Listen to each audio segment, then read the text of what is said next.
with something a bit drier in between, but also it's relatively mild winds for the most part coming in from the south. Now here's a satellite sequence from just the last few hours, and it does show this extensive band of cloud coming in from the west. Associated with that is a fairly brisk wind, blowing a gale around the coast, and some heavy bursts of rain. This is only very slowly moving its way eastwards and north, so some rain pushing into Scotland. The far north, we'll see some fog reforming, and it'll turn quite cold, at least initially. Maybe there's temperatures recovering by the end of the night. Further south, it's 9s, 10s, and 11s, and it's largely dry for much of the East Midlands, East Anglia, and the southeast.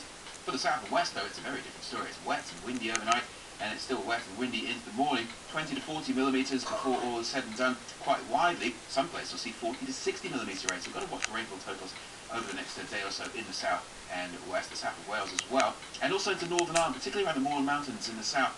20 to 30 millimetres of rain, quite widely, could see a little bit more, so again, you need to watch those rainfall totals.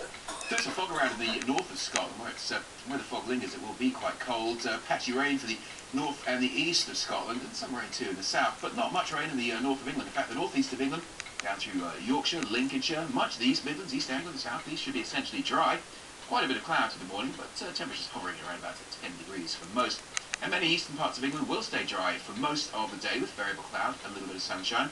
But equally, we keep it pretty wet across Wales, the southwest, Northern Ireland, just damp and drizzly really for the northwest of England, and some outbreaks of rain in parts of Scotland. 11 or so degrees for Aberdeen, for Glasgow, up to 13 or 14 and down towards the London area.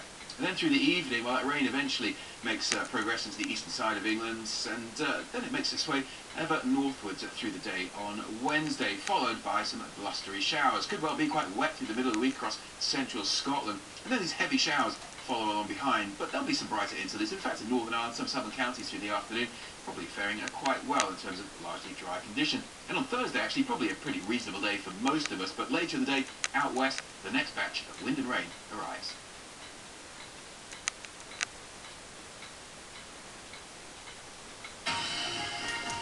It's been called the most important